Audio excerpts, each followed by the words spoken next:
इसके खंड कर दिए।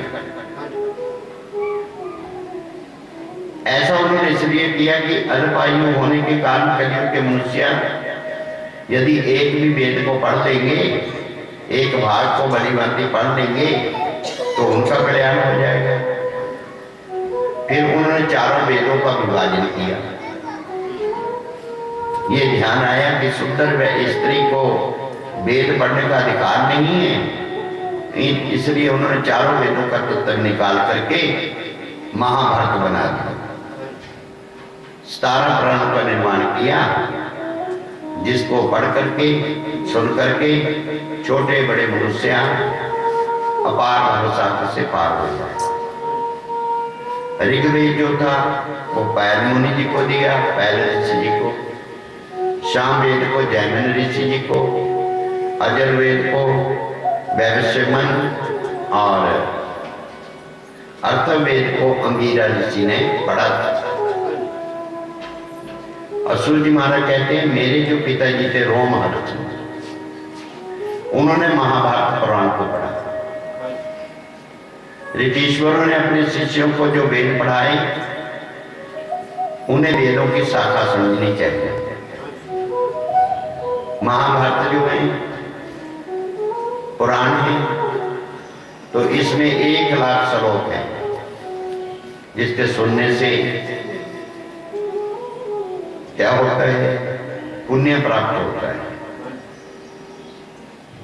वेदों का विवाह करनी, महाभारत में अन्य हजारों शास्त्र पुराणों की रचना करने के पश्चात भी वेद व्यास जी के हृदय में संतोष नहीं है, आत्मा को शांति नहीं है। तो सरस्वती नदी के किनारे बैठे हुए वेद व्यास जी चिंता मग्न हो रहे थे। उसी समय नारद जी को देखते ही बड़े आदर सत्कार से उनको सुंदर आसन पर बिठाया और उनकी पूजा की। नारद जी कहने लगे, हे व्यास जी, आपने वेदों का विभाजन करके महाभारत अनन्य जो शास्त्र पुराण है उनकी रचना की, लेकिन आप सर्व अंतर्यामी तत्वज्ञानी और परम प्रवीण हैं, कृपा कर मुझे कोई ऐसा प्रयत्न बताइए। वेद व्यास जी कहने लगे कि जिससे मेरी आत्मा को शांति मिले। इतने सुंदर ग्रंथों की मैंने रचना भी कर दी, ना जाने मेरे हृदय में संतोष क्यों नहीं। देवी श्री नारद जी कहने लगे कि आपने महाभारत अनन्य पुराणों की रचना की, लेकिन ईश्वर के गुणवादों को लेकर बहुत कम किया। आपने उसमें क्या लिखा? यज्ञ के बारे में लिखा है, तप के बारे, तीर्थ, दान, व्रत, नियम, युद्ध, देवता, संसारी प्राणियों का विस्तार ये वर्णन किया है। आपने भगवान नारायण जी ने जो लीलाएं की है उनका चरित्र, लीला, गुण तथा यश से परिपूर्ण किसी उत्तम ग्रंथ की रचना नहीं की। भगवत भक्ति के बिना सभी शास्त्र अधूरे। इस त्रुटि के कारण आपके मन में संतोष नहीं, इसलिए आप कोई ऐसे ग्रंथ की रचना कीजिए जिससे आपके मन को शांति मिले, आपका मन लगे। क्योंकि जो प्राणी है अपने पूर्व जन्म के कर्मों के अनुसार ही इस जगत में दुख भोगता है। जो मनुष्य अपने हृदय में भगवान जी के चरणों का चिंतन करते हैं उन्हें वह कांटा फिर कष्टदायक नहीं होता और वो रोग माया से छूट जाते हैं। जो लोग यज्ञ, तप, व्रत, तीर्थ तो करते हैं परंतु अपने हृदय में श्री हरि भक्ति नहीं रखते, उनका छुटकारा कभी जन्म मरण से नहीं होता। तो इसलिए वह अपने सुख कर्मों का भुगतान दे करके सुख भोग करके फिर इसी जगत में आकर के जन्म ले लिया।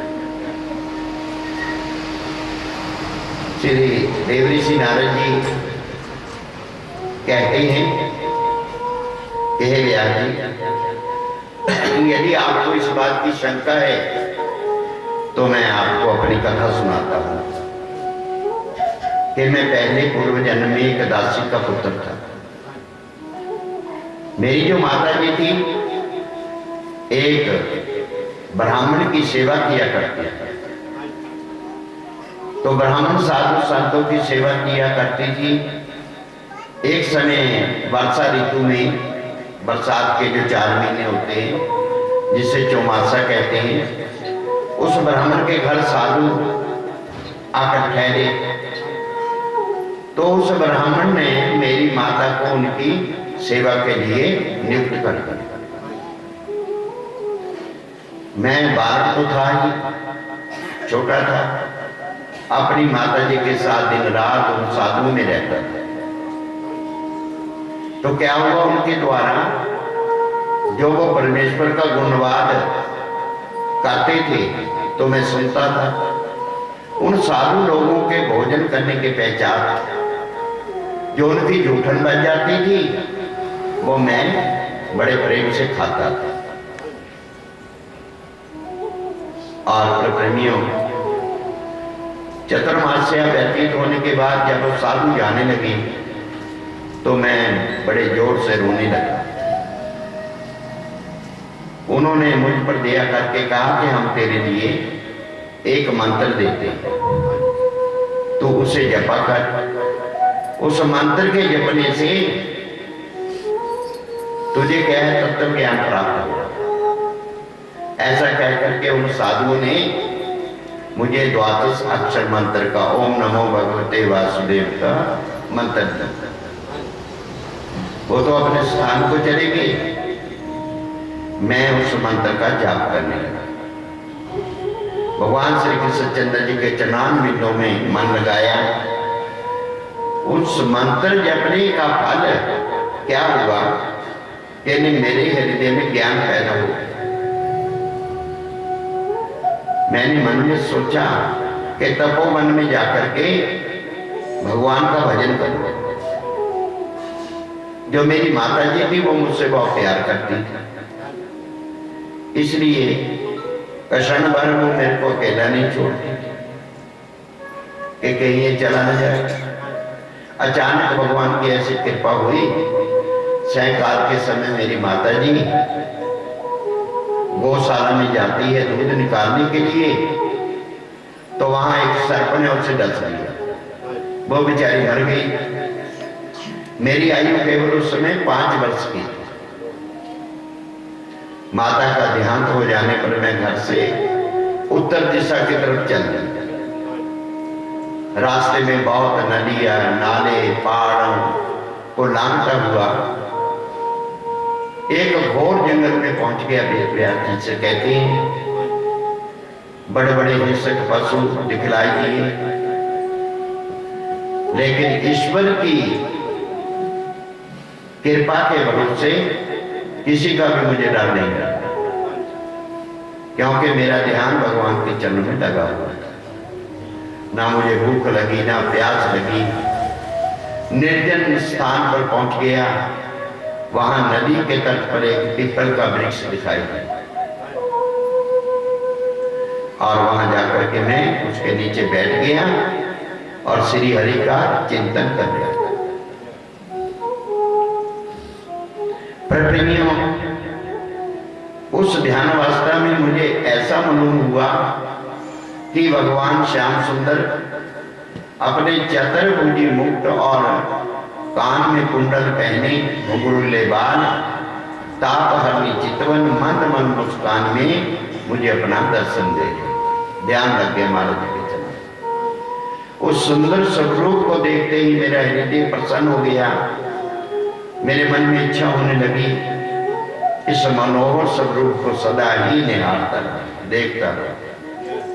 कुछ देर के बाद वे स्वरूप अंतर ध्यान हो गया। मेरे हृदय को बड़ा कष्ट हुआ।